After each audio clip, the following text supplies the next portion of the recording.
Remain seated, please. Permanecer sentados, por favor. To all who come to this happy place, welcome. Our largest single-theme land expansion ever. Now we want you to share with us our latest and greatest dream. Matterhorn Matt presents Matterhorn Mondays. Welcome, everybody, to episode 102 of Matterhorn Mondays. I am your host, Matterhorn Matt. And I'm Alex the Historian. And today on the Outpost, we are joined by none other than Jason from the Roadies podcast. And before I introduce Jason, I'd like to give a big shout out to the Roadies podcast for finally telling me how to pronounce Joe Roadie's last name. So kudos to you guys on that podcast. But why don't you go ahead and say hello to everybody, Jason? What's up, guys? My name's Jason.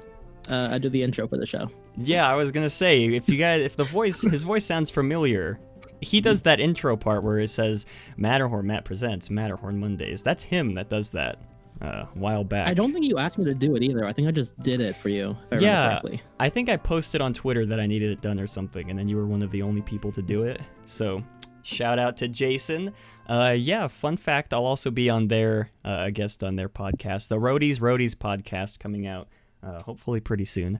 Link to that will be in the description down below. And I can't remember if I already asked you to explain to the audience what it is you do on the podcast, what it is you do on Twitter. So why don't you go ahead and give a brief explanation of that? Well, on Twitter, where you can follow us at Roadies. Basically, it's Roadies, like we're fans of Joe Roadie. And we just talk about everything to do with Joe Roadie, and then we make fun of him a little bit, just a little bit. And we talk about Disney a little bit. All right. Yeah, like I said, link will be in the description down below. Yeah, guys, it's pronounced Roadie. I legit had no idea, but now I didn't. How did you either, not know that? Honestly. I mean, I knew it was either Roadie or Rhode. So it was one that 50-50, but I was wrong. So yeah, shout out to the podcast for helping me pronounce his last name. As you guys know, links to everything, the Twitter, the Discord, Instagram, all that stuff will be down in the description below. And if you'd like to be wished a happy birthday live on the podcast, you can submit your name and date using the Google Doc down below. We don't have any birthdays this week, sadly. Or actually, I could be... Today's the 17th. I don't know if I said these last week, but we did have two birthdays on Wednesday. We had actually Jason's birthday on Wednesday. Hey. Am I correct? Okay, so happy... Oh, happy birthday. Yeah, happy belated Thank you. birthday to Jason, as well as Troy. We don't have a last name for Troy, but his birthday was on the 14th, as well as Jason. So happy birthday to both of you guys. If you guys are... if Troy's listening, happy birthday to Troy. We got a really great stream planned for you guys, and a new feature introduced last week. If you guys would like to voice your opinion on any of the topics we have at hand, leave a voicemail. Go ahead and give 575-386-5814 a call. Leave a voicemail about any of the topics that we're talking about. If you have any opinions to say, we'll go ahead and listen to them live on the show, and we'll react to them. And I have been announcing this. Next week, it's finally happening, you guys. D23. I'll be live streaming during the D23 Parks and Resorts panel at 10 a.m. Disneyland time. On Sunday, the 25th of August. I'll be live reacting to that, I guess. And we're also... The live stream for next week's podcast is going to have to be pushed to Monday, or to Sunday. So I'm thinking maybe for that podcast, Alex and I can... do our normal intro stuff, and then once the stream starts, then we'll just full react to that, and that will be the podcast. Let me know what you guys think of that wonderful, interesting idea. D23, very excited. And before we get into this week's news from the Peak, I'd like to showcase to you guys, I was going to wear my brand new merch t-shirt on stream for the Matt Snaps merch shirt. But it was green screening out for some reason, so I guess I'll just have to show it here to you guys. As you can see, artist will be linked in the description below. It's kind of hard to see it without blocking the microphone. Yeah, I also ordered pins, so pins to that will be coming very shortly, hopefully within the next week and a half probably, so be excited for those. And I don't want to take up too much more time, but we got the good old mango Snapple going this week. And It's not a green shirt, it's a yellow shirt. I don't know why it's keying the green background back here, but the shirt is yellow, so that doesn't really make any sense to me. Anyways, yeah, very interesting stuff. Moving on, we have a lot of great pieces of news from the Peak, so let's go ahead and get right into this week's News from the Peak. We now present to you News from the Peak. We only have two bits of news from the Peak coming in this week. Our first bit, though, is very exciting. I'm also not sure to pronounce his first name. It's Ewan McGregor, not Ewan. I mean, obviously it's not Ewan. Ewan? Ewan, whichever you guys prefer, comment down below. I'm gonna say I mispronounced Rhody, so I'm not gonna give this one a try. Okay, I'm gonna go ahead and go forth and say Ewan McGregor is set to return as Obi-Wan in a Disney Plus series on their streaming. Now, I should probably note that this is not 100% confirmed by Disney or by Star Wars, Lucasfilm themselves, but you know, Variety is pretty certain it's going to happen. So, it was been rumored for a while that Ewan McGregor would return for a full-length Obi-Wan film, but after Solo flopped, as many of you guys know, Disney stomped on the brakes, I guess is the right word to say. Stomped on the brakes when it comes to the live-action Star Wars, I guess, anthology films is what they were calling them. So very interesting stuff. I love Ewan. I'm just going to say it all three ways. Ewan McGregor as Obi-Wan. And let's go ahead and start off with Mr. Jason. What are your thoughts on Mr. Ewan McGregor coming back as Obi-Wan? You know, he's definitely my favorite Obi-Wan of the Obi-Wans. I love his beard. I love the high ground. And overall, I think he's the best Obi-Wan. All right, wise words. I do also think he is the best Obi-Wan, even though we've only had 3, maybe? 2? No, it's been, I don't know. Alex. I think it's 2. Mr. Alex, what are your thoughts? I'm actually kind of happy to hear this. I hope it's true because I really like the character of Obi-Wan, and as far as I'm aware when it comes to Star Wars movies, there's only been 2 Obi-Wan Kenobis.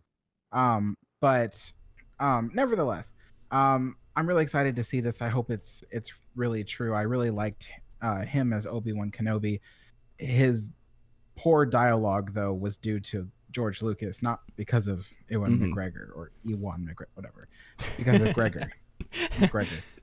Yeah, I really do like him as an now actor. present to you news from the Peak, you guys. Yeah, he's a really good actor. I'm a big fan of him in general, not just in the Star Wars films. He did really great in the Winnie the Pooh. What was that movie called? It was called Christopher Robin. Christopher Robin. Yeah, I don't know how I could forget that. He was good in that movie. Plus, he does a really good job at portraying Alec Guinness's, Obi-Wan as a younger man. So very excited to see more of him. If this is confirmed, like I said, Disney or Lucasfilm have said nothing to confirm this, but yeah, Variety is pretty certain that it's going to happen. But anyways, moving on to our final bit of news from the Peak. This is really interesting. I thought you guys would get a kick out of this. Incredibles-themed mid-century test rooms have appeared at the contemporary resort at Walt Disney World. The rooms are side by side on the 8th floor, and I'll be providing these wonderful images that Blog Mickey took. Big shout out to them. Apparently, this was done as a test to show off to Disney executives, and if they sign off on more rooms, more around the resort may or may not undergo a similar refurb. As you can see, I'll go ahead and scroll through these images here. Brand new sort of carpets, brand new art, incredible. You see Elastigirl there, as well as these tiles, I guess. That's kind of really cool because, it is considered, it's the contemporary resort. And it's like kind of funny because with that resort, there's only so many updates you can do to it to make it modern before its own architecture works against it. So the idea of making it mid-century modern totally, I think, works. So hopefully that it's a good idea. Hopefully it works out. Again, you guys can see all the images. It's just a handful of them from Blog Mickey. Shout out to them. They do really great stuff. Jason, what are your thoughts on The Incredibles seemingly taking over the Contemporary Resort. Just based on the pictures, I mean, they look really, really fun and lively, which I think that hotel is kind of boring a little bit. And if they were to do it at a hotel, it definitely is the correct hotel to do it at. So I think that's kudos to Disney for figuring that one out. Yeah, all right, well said. Yeah, I'm a big fan of this. It looks nice, and it's only limited to these 2 rooms currently. Yeah, I'd be a big fan of this. I'd like to see it around all the other resorts. $1 million a night. Yeah, yeah. I'd like to see, rooms like these all around the resort in small amounts, across the Walt Disney World Resort. Maybe limit it to 1 floor. There's a really great side-by-side comparison of the original and this new one on blogmickey.com. Links to all the articles we're referring to will be in the description, as always. But, if they go around, retheme every single room in the Contemporary Resort to The Incredibles, then, we'll have a problem, Disney. You can take, I'm coming knocking on your front door. But anyways, that does it for this week's news from the Peak. And before we get into our main topics, we do have a very special bit of Alex in the parks, and I teased this a couple weeks ago. Let's see. Special thanks to Albert over on Instagram for this sick Alex in the Parks jingle. Let's go ahead and hear that.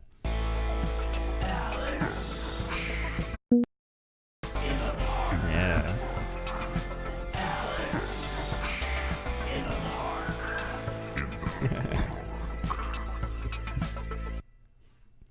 Yeah, I need to edit in the fade right there at the end because it just sort of abruptly stops. But anyways, we do have this piece of footage actually taken from Alex's vlog that was posted the other day. We'll go ahead and play this through. Actually, Alex, do you want me to play it with the audio, or do you want to narrate over it while we play it silently? I should have prepared more for this. You should just play it with audio because there's other stuff in it that I won't be able to keep up with because I'm on a delay, so I won't be able to see it. Oh, okay. Yeah, good point. Yeah, we'll go ahead and play this through for you guys. And let me just make sure the audio. I'm very prepared for this show, you guys. Here we go.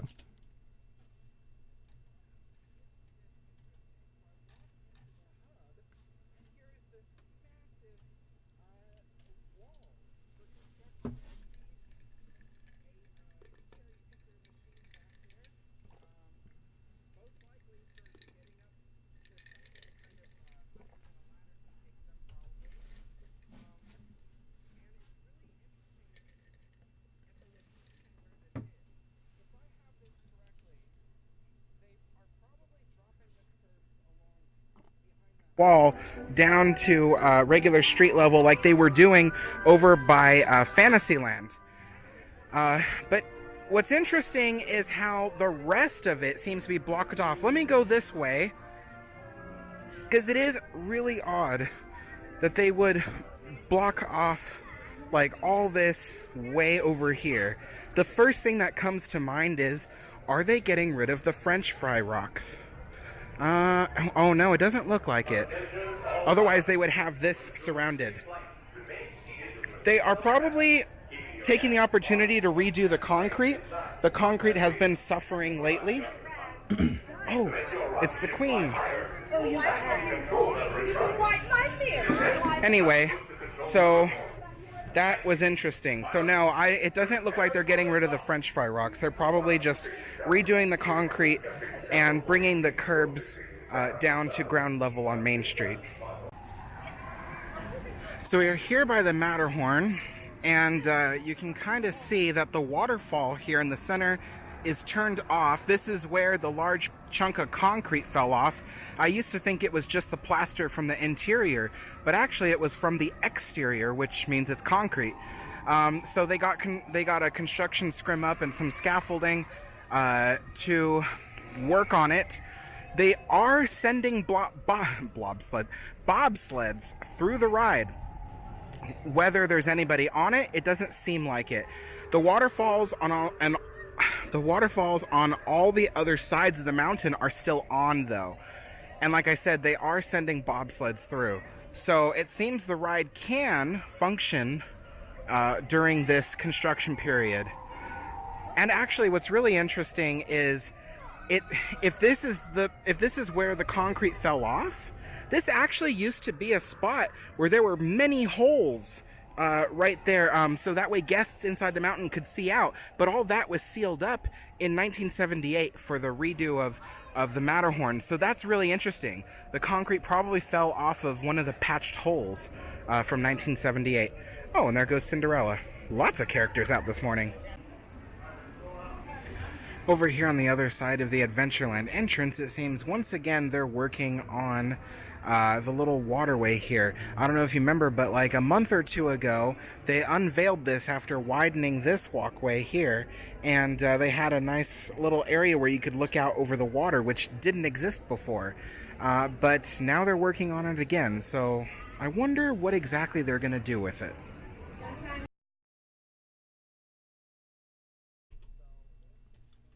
To address. And oh, first of all, Matt, there's a echo. Oh. Yeah. Okay. There we go. So, thanks. So first of all, it has to do with the rock work. So, I know it seems like in the video I just walked up to it and just assumed that because I didn't see walls around the rocks themselves that they weren't removing the rock. That's not exactly what it was. I know how the park operates and how things work and what the construction looks like because I've just been there for so many years and I know all the ins and outs of the park.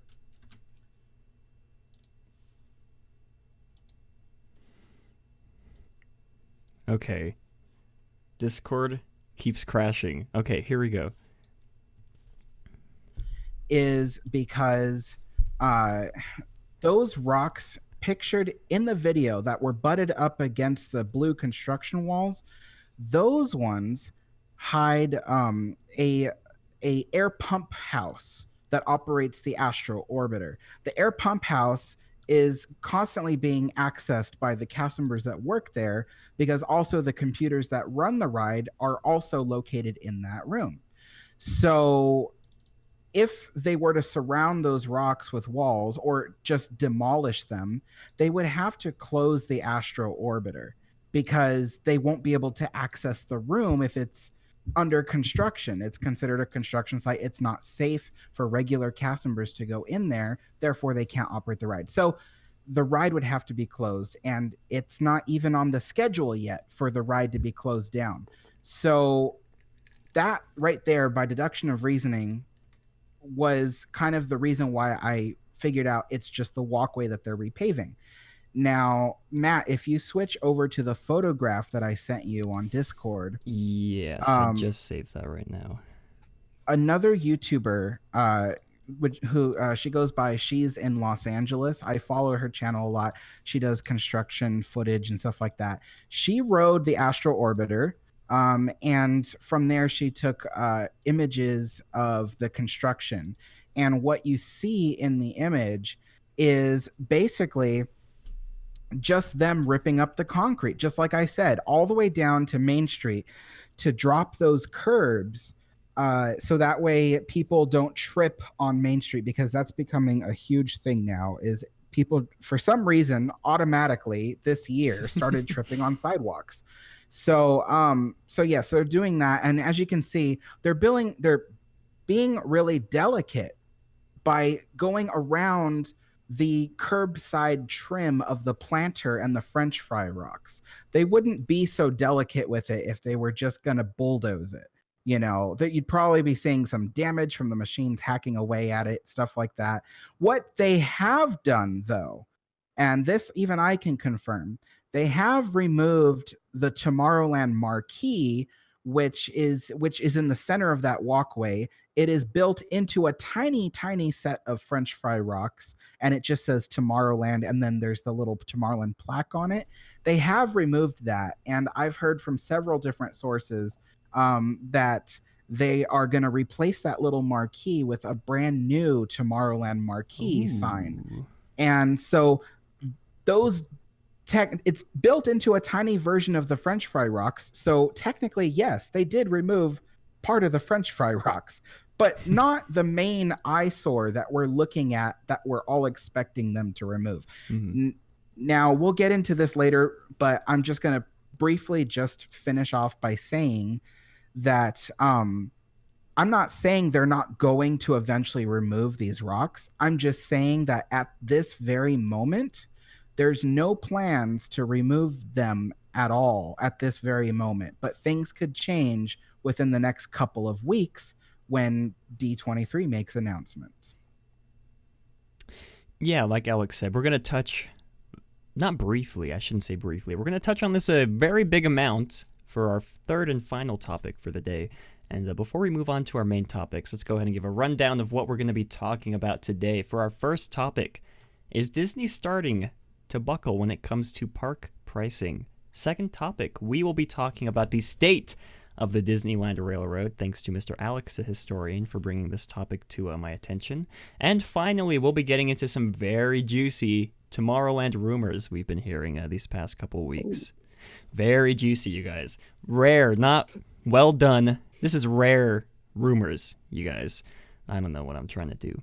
Anyways, let's go ahead and move on to our first main topic. This is very interesting. I should preface this by saying Fresh Baked Presents put out a very wonderful video detailing this. If you'd like to have some more background information on that, head over to good old Dave's video down in the description. Disney just introduced a new ticket called it's called the quote-unquote Midday Magic for Walt Disney World Resort, and guests can enjoy admission to one theme park that grants them access to the park only after noon. That's something very interesting. I don't think I've ever heard of anything like this before. A park, or I guess I should say an admission ticket that only grants access to the theme parks after noon is something I've never seen before. 2-day ticket is $88 per day. 3-day ticket is $84 per day. And a 4-day ticket is $79 per day.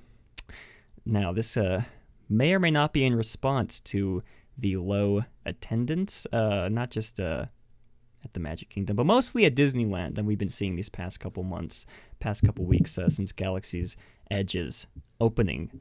Let's go ahead and start with Mr. Alex. What are your thoughts on this brand new Midday Magic ticket coming to Walt Disney World Resort? I think that it's a good idea because not very many people spend that much time in the park, myself included, but I mean, I have an annual pass, but I mean, nevertheless, like some people don't spend all day there the way that people who are vacationing do. And so for locals, this could be a really good thing for them. Like if they're, let's just say they're having friends from out of town visit them and they want their friends to come into the park with them, but they know their friends aren't going to spend all day there. So that's kind of a good thing. And the other thing about it too, is it helps even out crowd levels. So instead of making everyone pay for a full day ticket and everyone comes at the same time in the morning, crowding up the whole park, instead people have the option to show up at certain times of the day and allowing for those peak times to be less crowded while the pretty much dead times get a little bit more of a boost. So I think it's a good idea. Yeah, very interesting. What about you, Mr. Disney Dude? I think behind this is to add more value in the early morning magic hours and things of that nature, so that not everyone will be there at opening, and then that adds value to staying at a Disney property, doing those morning hours, and any of those early entry experiences. Helps keep that park nice and empty in the morning. But it really is an interesting concept to see it done this way rather than an evening hours ticket, which is like after 5 or after 6, which some theme parks have done. So I'm interested in seeing how this works out for Disney and if they intend on further making prices cheaper as you go up. So there's like a 10 p.m. ticket for like $30. Yeah, again, that's sort of the direction you picture in your mind when you hear this, because like I said, I've never seen Disney do anything like this before.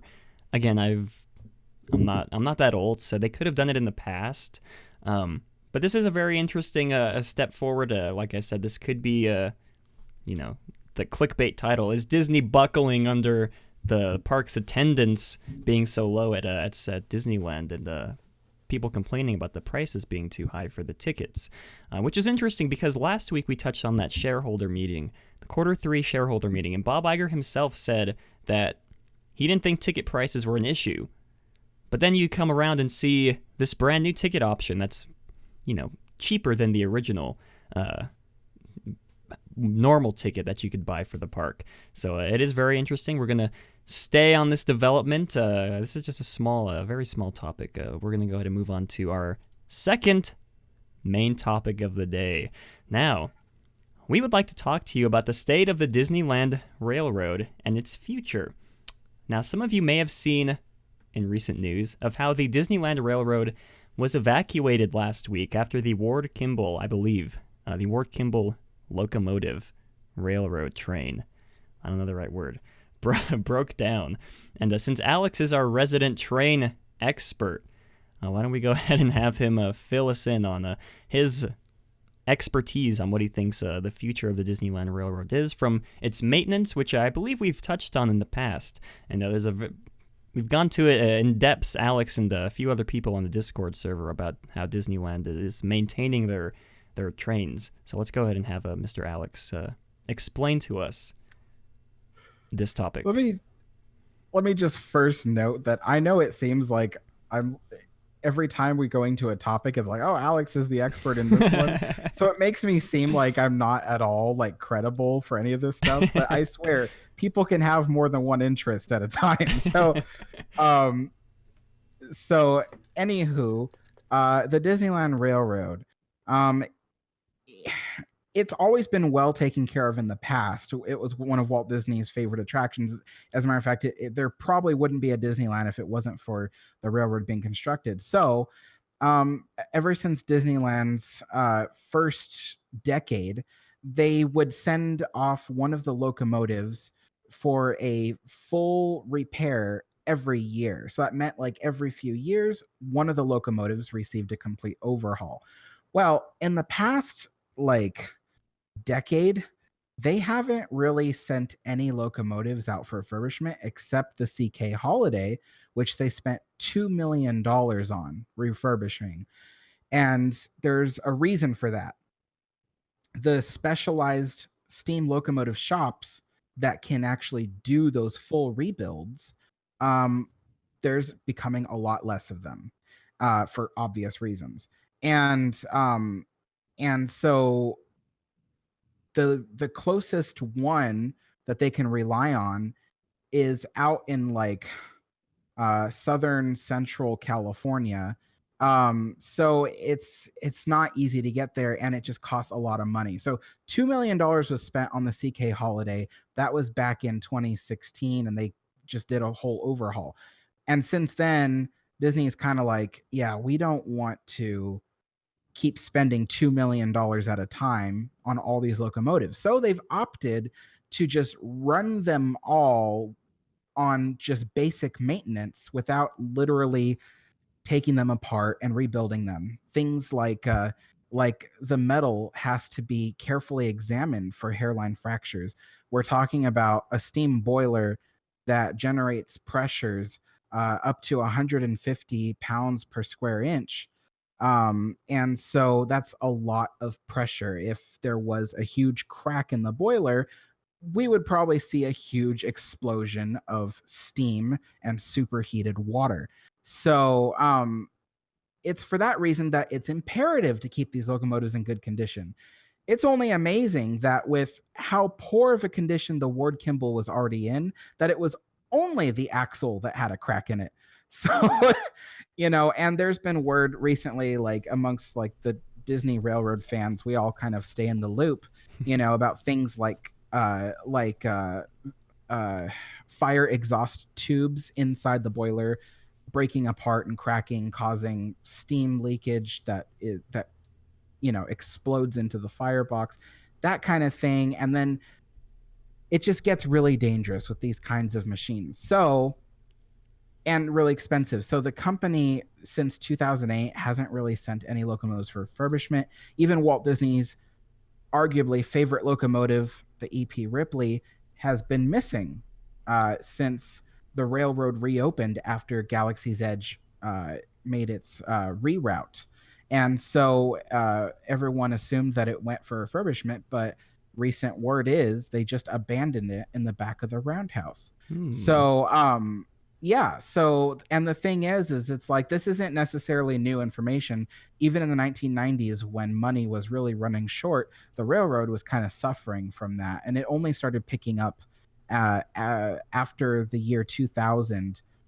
They just started taking better care of it. But again, we're in that cycle where they're not taking good care of it.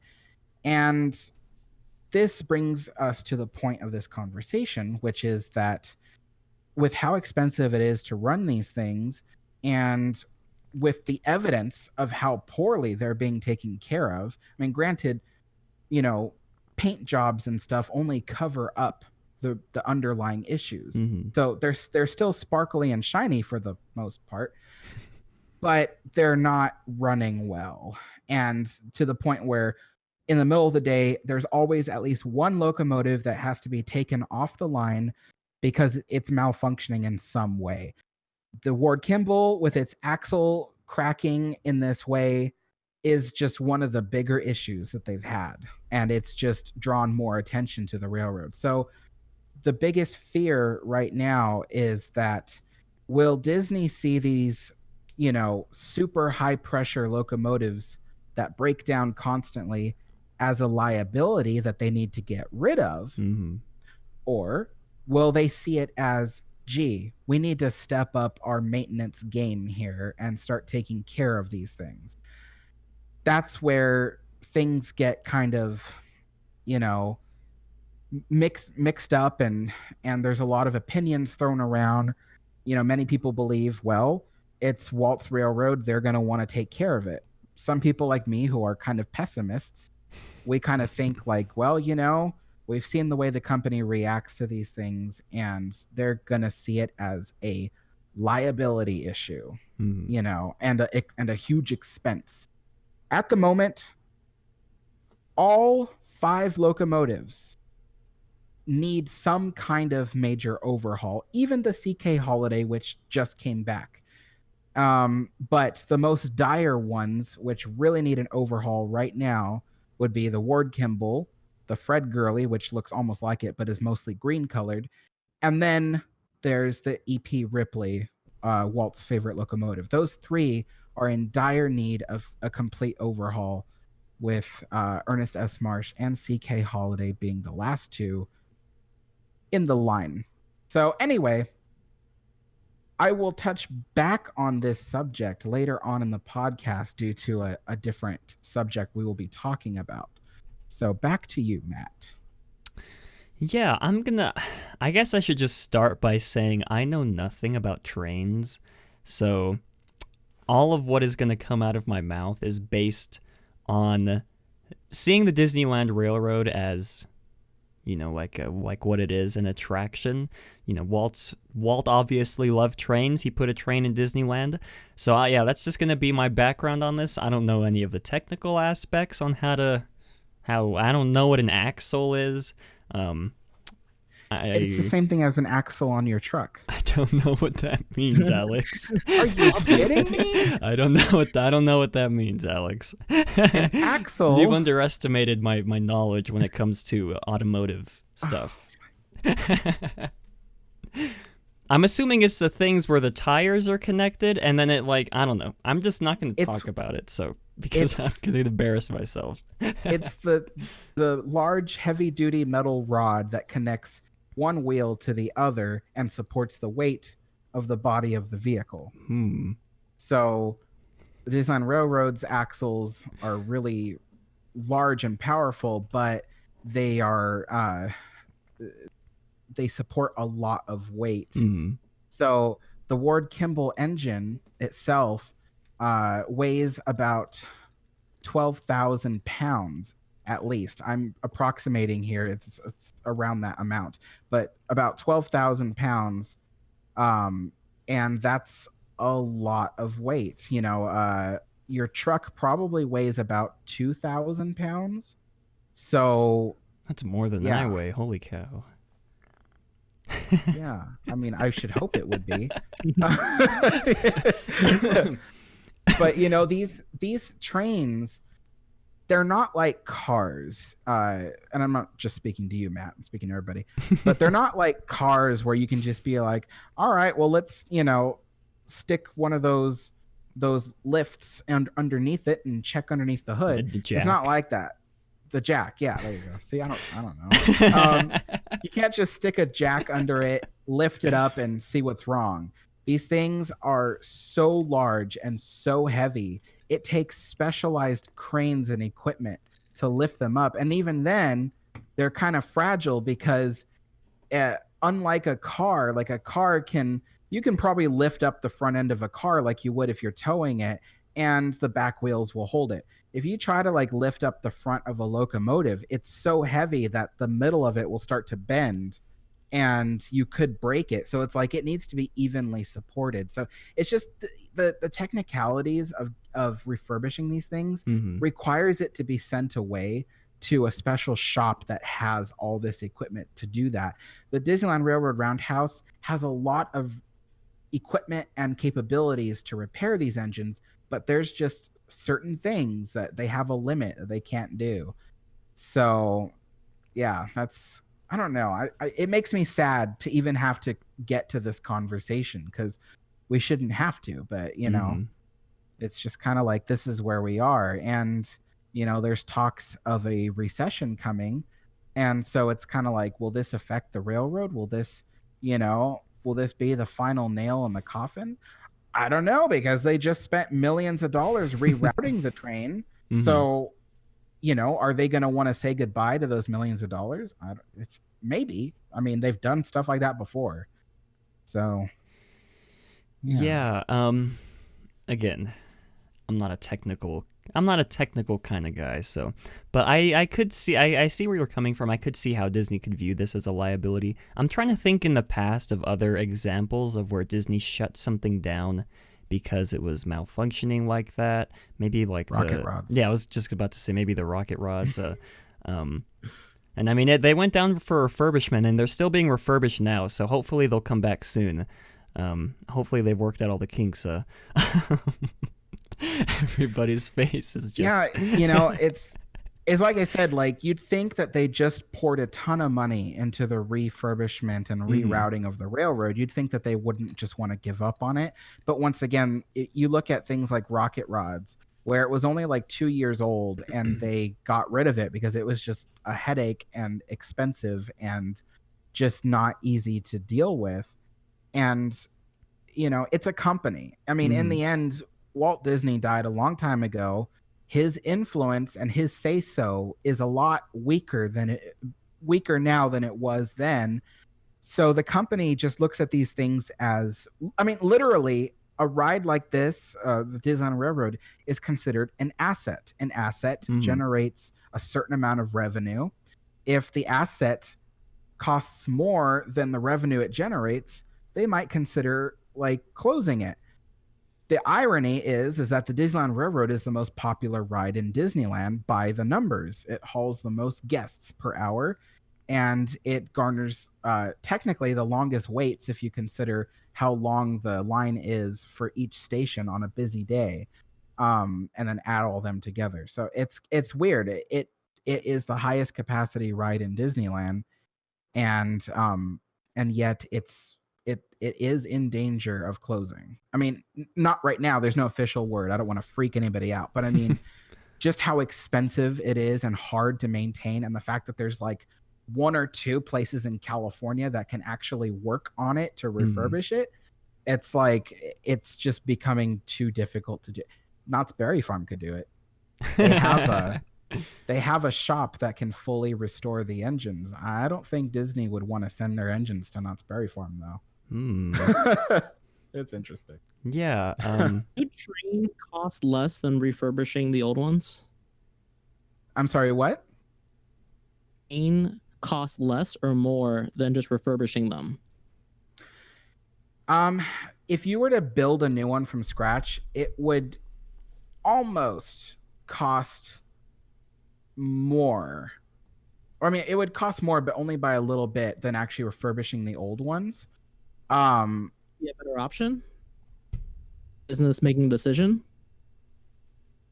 Uh, you know, I really don't know. I mean, Disney does have the money to either buy brand new ones that are custom built or to just refurbish these. They're more likely to refurbish these because it would, once again, it would probably cost them less. If the CK Holiday was refurbished for 2 million, they could probably build one from scratch for like 2.5 or 3 million. But once again, it's like, oh, do we save $1 million and get a brand new engine? But here's the other weird thing. These engines, they last a long time. And it's like, but the problem is that if you were to buy a new one outright, it doesn't necessarily mean that, let me rephrase what I'm trying to say here. The engines aren't like cars where like everything is part of one body, and if something major goes wrong with it, it's totaled. You have to get rid of it. It's a little bit different. It's kind of like everything on the locomotive is replaceable, except for the what we call the chassis, which is just the backbone that holds everything together. And so it's like, you need a new boiler, you can just unbolt it and lift it out. You need, new controls, unbolt it, lift it out. For a car, it's like, oh, if the engine breaks, you need a new engine. But a new engine costs just as much as a new car. So locomotives aren't like that. It's kind of like everything has like a fixed price almost all the time. And it's usually just cheaper to repair a locomotive than to just buy a new one. So it's kind of finicky. I feel like I'd be going on for hours about that. Well, guys, Matterhorn Mondays after Steam? dark. The what? What? Oh, I was Are you talking. running out of Steam? Oh, am I running out of steam? Probably. Yeah, I mean, like I said, I'm not too knowledgeable. I do think someone said in chat that there's a big difference, of course, between the railroad and between the rocket rods closing down. I mean, of course, I mean, like Alex said, you'd think Disney would not want to close the railroad, because I think we can all collectively agree, and I believe we've said this on the show before, there'd be no Disneyland without Walt's love of trains. So I feel like, the train is like almost like the backbone of the park almost. I really don't think Disney would want to do away with the trains. I mean, but yeah, Alex does bring up a few good points. I mean, they do cost a lot to maintain. I mean, I guess you could always run 2 of the trains while you get the others refurbished. But yeah, I don't know if Disney would want to spend that much money. I mean, I don't know. I feel like this was sort of a wake-up call to Disney almost, maybe. I mean, thankfully no one got hurt. If someone did end up getting hurt because of this faulty maintained trains, you can only imagine what kind of backlash Disney would get from not properly maintaining their trains, and somebody getting injured or breaking down like that. So yeah, I feel like Disney got off a little easy when it comes to this, but hopefully, yeah, I don't know. It's hard to pinpoint because even the fuel they run on is expensive. Like, they use biodiesel, which is made from the fryer oils around the park, and they take that, they send it off to a company which converts the fryer oil into biodiesel, and it burns very clean, so it's good for the environment in comparison to what it would normally burn, which is a type of fossil fuel or wood. But the problem is that the fuel is so expensive to convert. I think it's something like $50 a gallon, and it goes through like 150 gallons a day or something like that. It's crazy. Like, just one locomotive goes through about 150 gallons of fuel a day, I believe. So it's just like, and just imagine that's just super expensive. So, gosh. Mark says a solar-powered train. Alex, would a solar-powered train be an efficient option to replace the expensive fuel? Hong Kong Disneyland has electric trains. those are all run off of like Tesla batteries, basically. Not that brand, but technically. And some people like them, but people like me who are like crazy live steam expert, crazy people, we love steam. So it's just kind of like, oh, well, like you can't call it an authentic steam train if it runs on electricity. Yeah. It's kind of weird. Yeah, very interesting. Jason, do you have any final thoughts on this topic before we move on? I don't really know that much about the trains to really care about them, but I just don't think they're going to go anywhere. I think Disney will do everything they possibly can to keep that going around, because that's what you see when you first get to the gates. I mean, you can't get rid of that. Yeah. I hope you're right. Yeah, I do too. I agree. I agree with Jason. I don't think they're going to go anywhere. But there's like that little thing in the back of my mind where it's like, but what if they get rid of the trains? Because it's like the voice of like evil Jiminy Cricket on your shoulder. It's like, but what if? Yeah, exactly. Because I was gonna say, we've seen what this company is willing to do just to cut costs. Pixar Pier, the rocket rods, even. Anyways, before we get into our third and final topic, let's go ahead and take a quick break to acknowledge the sponsors of the show.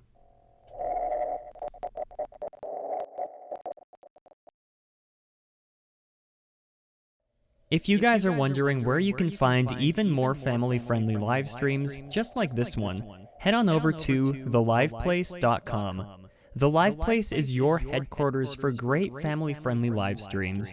They cover anything from Disney to other vacation spots, various variety shows, and have some amazing streamers like Resort TV 1 and myself. Also, be sure to check out puckermint.com, where you can find amazing pins and stickers. Puckermint is based out of Albuquerque, New Mexico, just a few hours from where I live. And since I'm a big believer in supporting local artists, we decided to partner up. Be sure to use the coupon code down below when you make your next order. Again, that's puckermint.com and puckermint on Instagram. Alrighty. And for our third and final topic, I'm very excited to talk about this. I love talking about Tomorrowland. Whether it's getting demolished, whether it's not getting demolished, I just love Tomorrowland. But anyways, this sort of relates to the bit of Alex in the Parks that we had earlier in the show. Well, we'd like to talk about some recent news regarding Tomorrowland. Now, Alex sort of already explained this in the Alex in the Parks, but I'll go ahead and give a recap. I'm sure you guys have seen all the posts about the rocks, quote-unquote, the rocks being removed from the entrance to the land in Disneyland. Yeah, that's just one bit of this huge pool of information we want to share with you. We'll also be getting into the future of the land based on rumors we've recently heard from our insiders. Now, I personally don't have any insiders, I guess. Alex is the one who gives me all this information from all of his friends. Not to name any names, but Mr. Alex, why don't you go... Nerds. Yeah, all of the nerds. So, Mr. Alex, why don't you go ahead and give a recap of what you've been hearing in regards to the future Tomorrowland rumor / removal / rumor. Do I talk about how this relates to D23? Yeah. Okay. So I have basically two major insiders that kind of tell me what's going on with the company. And then I have a bunch of other insiders who have their own insiders that relay that information to me. So I have a bunch of people, and we all just talk in this big circle, and we kind of recap on things and then just see like what fits and what doesn't. And so basically, almost all of these friends of mine have been telling me one by one, the big announcement coming from D23 is gonna be new Tomorrowland for Disneyland. Dun dun dun. Yeah, and again, this isn't official news, and everything I'm gonna say here on out is not official. It is 100% right now a rumor, but coming from people we believe and that people we trust to be trustworthy. I don't know how to word that. So anyway, without further ado, some of the things I've been hearing to update on, and hopefully you guys remember the previous podcast where I've talked about the most recent Tomorrowland rumors, is that basically most of Tomorrowland will be completely demolished and rebuilt from the ground up for the most part, with one or two buildings remaining, but having their footprint kind of altered and stuff like that. So some things I've recently heard from a bunch of people is, yes, these French fry rocks will eventually be removed upon the announcement of New Tomorrowland. And part of that is because the Astro Orbiter will be removed from the front of the land, and another spinner type ride will take its place in a different area of Tomorrowland. And again, the reason those French fry rocks aren't being removed at this minute, or at least not the ones on the left side, is because it houses the mechanical workings of the Astro Orbiter. So, anywho, so further on, buildings like the Buzz Lightyear Astro Blasters building will be completely demolished from what I hear, and a new building will be erected in its place, one that will allow for more walkway space in the middle of Tomorrowland. Some other kind of attraction will go in there. We don't know exactly what yet, but we think it's going to be some kind of high capacity ride, which will kind of take you through parts of Tomorrowland, kind of like Rocket Rods, something that is high speed, yet has a pretty large capacity, as well as the Star Tours building will remain, and the simulators will remain, but it'll be rethemed to something else, some other Disney property. The Innoventions building, which currently has the Star Wars launch bay, we've heard is going to be completely demolished. They've been neglecting its care, so parts of it are actually collapsing, including parts of the roofs and ceilings. And so we heard that's going to be completely demolished, and a new ride or attraction will take its place, or part of a ride or attraction will go over it. The Tron coaster we've all been hearing that's coming to California, we hear is not coming to Tomorrowland. Instead, it's going to be themed to Marvel, and it's going over in DCA at the new Marvel Land for Phase 2.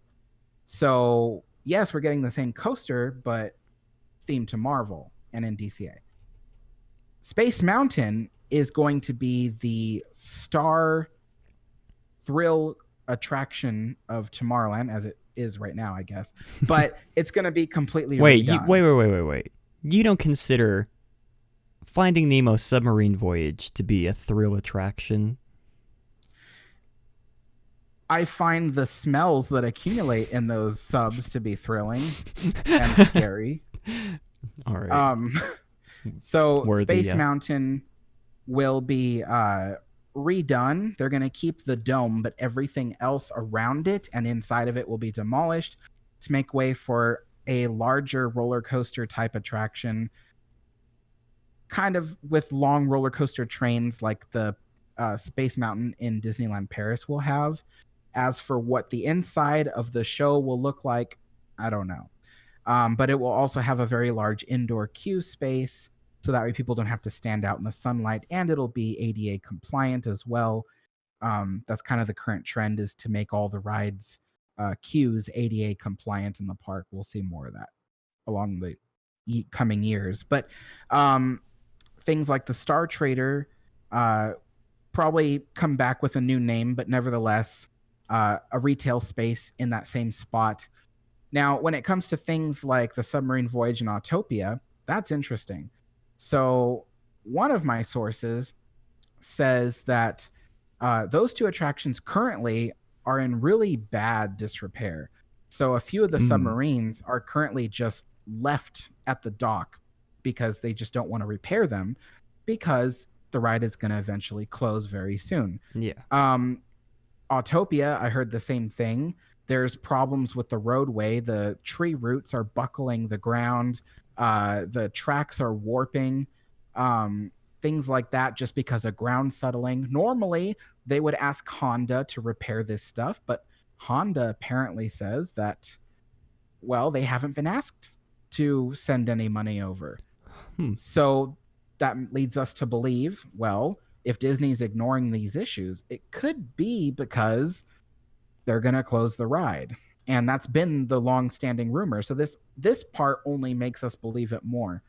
So with the Autopia and Submarine Voyage closed, this will give them chance to expand that area into probably a Fantasyland expansion. Now, here's the other interesting thing that I heard from another source.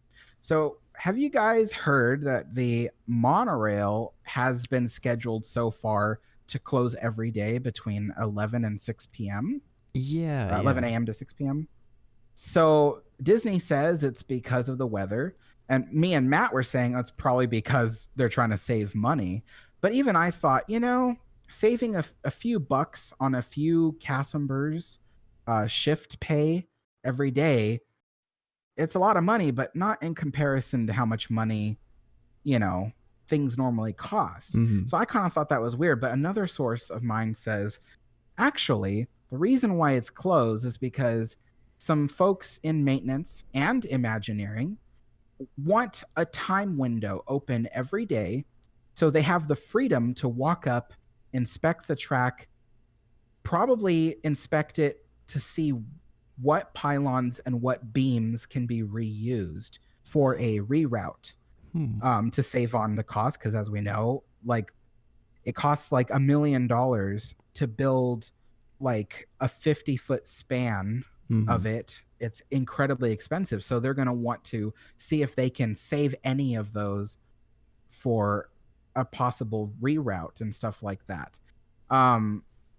As well as the fact that there's been a lot of rumor that the new monorail track will actually cut right through the center of Tomorrowland in some way, shape, or form, with the original monorail station remaining where it is.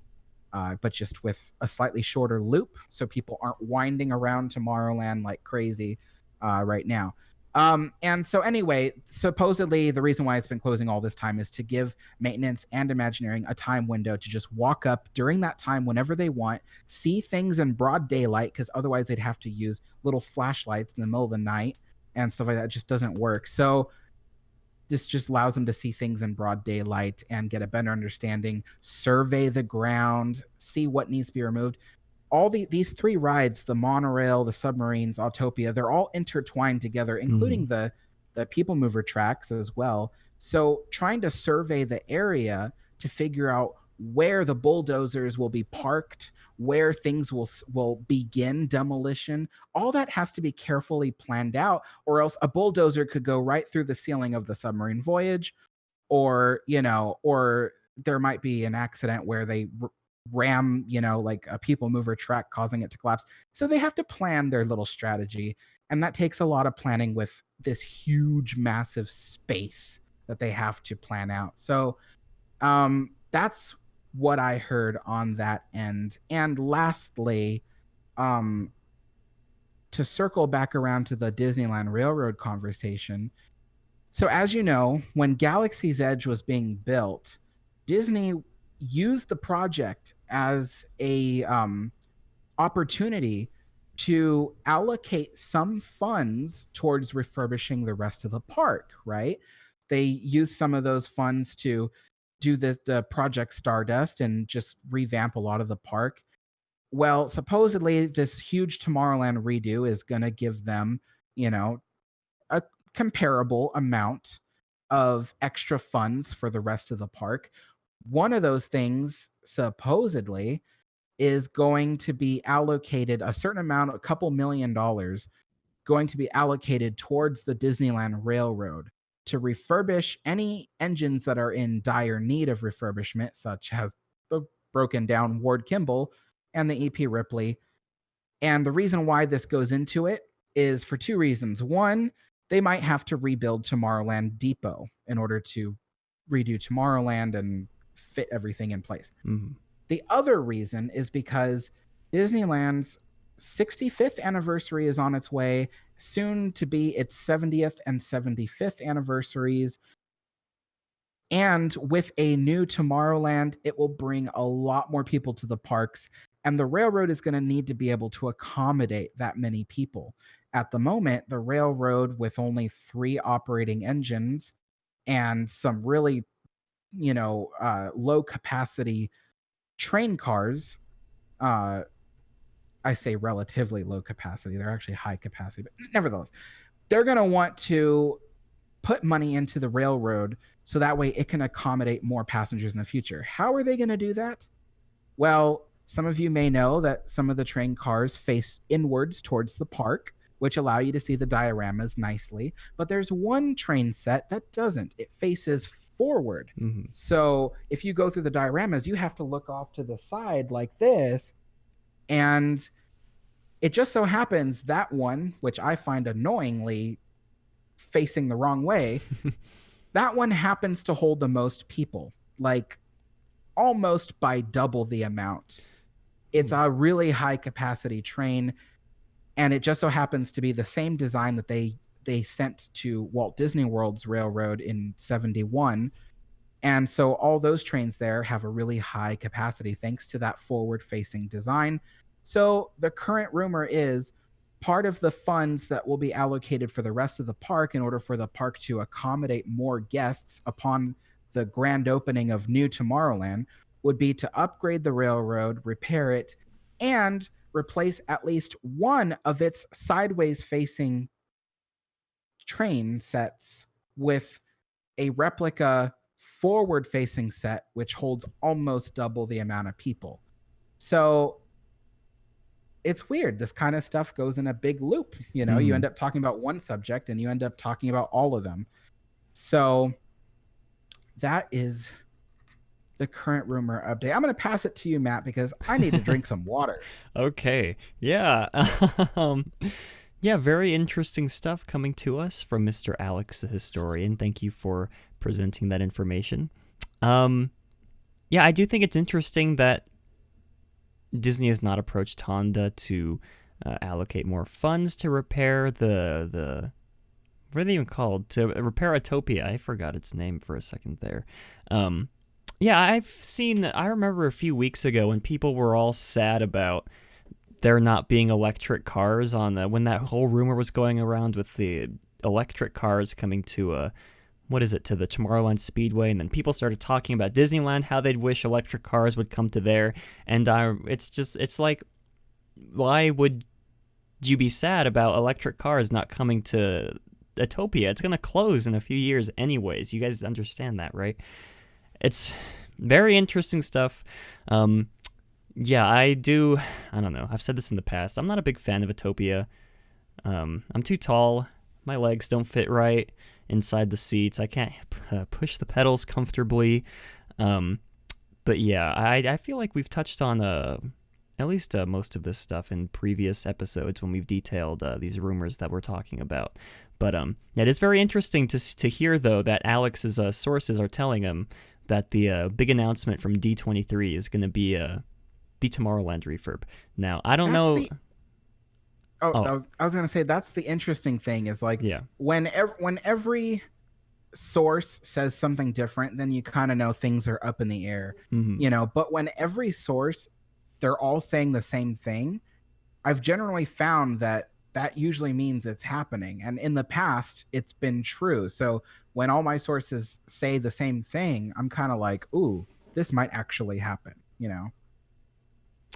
Yeah, and I think we were discussing before the show started, because I wanted to clarify. I asked Alex to clarify whether or not the big announcement about Tomorrowland was going to be that special project that we talked about last week, or whether or not it was just going to be a special announcement coming to the parks panel. And Alex, what was the conclusion that you came to with that?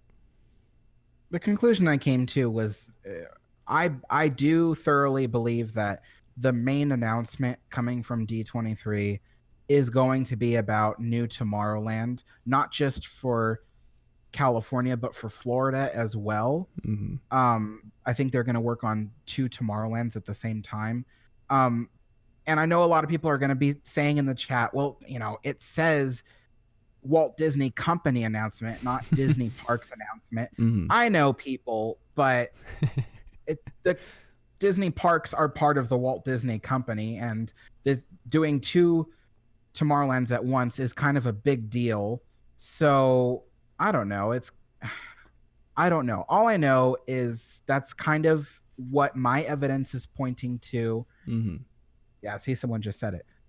So, that's kind of what my evidence is pointing to. That's what all my sources are saying. They all agree on this except for one guy. Yeah, so it's, I mean, I could be wrong, but even if it's not the main announcement, we all still believe that it's gonna be one of the announcements at D23 this year. So even if it's not the main announcement, it's still one of the announcements. So okay, yeah, interesting. Mr. Jason, what are your thoughts on I guess what are your thoughts overall on this Tomorrowland revamp, gutting the subs, removing Utopia, tearing down the Innoventions, all that stuff? What is your I'm not even sure if you're much of a Disneyland guy, but we want to hear your thoughts on this. A little Disneyland, definitely not to the extent that you guys are, where, oh, God forbid they touch Small World. Oh, no. Like, is a Disney company announcement. Will you be seeing and a parks announcement? Maybe everything Tomorrowland, maybe like a new series on Disney Plus. Maybe they're going to just retheme everything in Disneyland to Tomorrowland.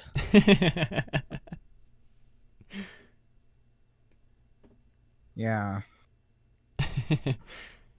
Yeah, I think what's the name of DSMI Newscast put out a video a couple days ago about his predictions on what that special announcement was going to be. So if you guys are interested in hearing his thoughts on that, go ahead and I'll link that in the description. But before we move on with this, Lynette is actually in chat. She tried to call in and leave a voicemail earlier this morning, but apparently it was full. So she sent me a message on Instagram of what her thoughts on this. So I tried calling in, but your voicemail is full. My question to you is this. Since they are removing the rockwork from the entrance of Tomorrowland, do you think they should relocate the rockets? Now, I think we already touched on this in a few minutes ago, I think. Alex said that they were going to remove the rocket rods, or not the rocket rods, the Astro Orbiter, and to replace it with a different kind of spinner attraction in a different area of the park. And then we do have one other voicemail that I'd like to listen to here. This comes from Ryan, so let's go ahead and give this a listen. Okay. Hey, Matt, this is Ryan, who is the co-host of the Roadies show. Jason asked me to leave you a voicemail, which I thought was kind of pathetic on his behalf. So I just wanted to say hello, hope all is well, and that Jason is still number 2. Thanks. All right. Well, thank you, Mr. Ryan, for leaving that wonderful voicemail for us. Yeah, if you guys would like to call in. Part of that story. Yeah, if you guys would like to call and leave your voicemails on the topics we're talking about, 575-386-5814. I know we had a couple problems with that during the week. People were messaging me on Twitter and on Discord saying the voicemail was full when it was empty. So I just went ahead and cleared all the voicemails out before we started the show. So if you do have any problems, again, this is still a work in progress. Like I said last week, still trying to get to know Google Voice. I don't know much about it, but we're learning as we go. Or I guess I should say I'm learning as I go. But anyways, yeah, very interesting stuff. A crane machine where you can grab a churro, says Reverend Puck. Hashtag, what's all with all the churro discussion in the chat? I have no idea what's going on. But anyways, yeah, we'd love to hear your guys' thoughts on all these wonderful Tomorrowland rumors we've been telling you guys. Again, I love talking Tomorrowland. I love Tomorrowland in general, but I also hate Tomorrowland. Do you guys, I don't know if that makes any sense. I love Tomorrowland. You have a love-hate relationship with Tomorrowland. Yes. Thank you, Alex, for helping me express myself better. I have a love-hate relationship with Tomorrowland and Disneyland. I grew up with the 98 version of it, and that's all I've known. from Disneyland's Tomorrowland. I've been to the Magic Kingdom a couple times, but I don't really remember much from their Tomorrowland other than the People Mover, which is great. So yeah, it will be really refreshing once this Tomorrowland, our Disneyland Tomorrowland, finally gets a revamp, and I'll be the first to jump over the construction walls, get some great footage, and to report back to you guys. Hopefully I don't get kicked out of the park. But anyways, I think that just about does it for all of our topics for today's show. Unless you guys have any closing thoughts you'd like to say on anything. Let's start with Mr. Jason. Do you have any closing thoughts on any of the topics we talked about today? I feel like I just took a college course in trains. I feel like I have to use that information to improve other trains. I started doing that. Yes. Okay, yeah, I feel the same. Thank you, Mr. Alex, for giving us that amazing background on the trains at Disneyland. Just wait till my Disneyland Railroad history video comes out. It's going to be like a 3-part video, which goes into depth about the trains. Okay. So you just wait, buddy. You just wait. Well, I was going to say, I've been meaning to I really want to get more into not just trains in general, but the Disneyland trains. I want to know what the heck Alex is talking about when he talks about the axle of the train, the steam box of the train. I don't know. You guys know what I mean. But before we close this, I forgot to mention this. I don't know if you guys remember from the episode where we had Orange Grove 55 on here, and we were talking about how every breakfast place Alex went to, he filmed on his vlogs, he went to get the breakfast, he enjoyed all the breakfasts he went to, but then subsequently, a few weeks later, all the places he went to get breakfast at stopped serving the plates of breakfast that he liked.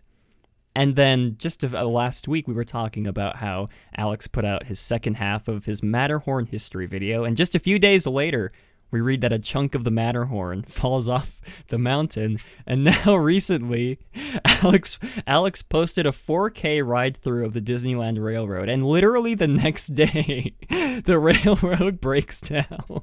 I don't know.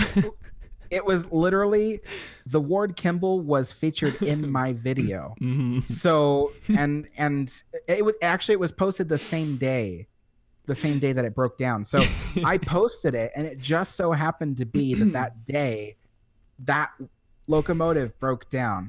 And after seeing all this bad luck of the restaurant stopping to stop serving breakfasts that I order, things breaking down, I'm really worried about posting my next video.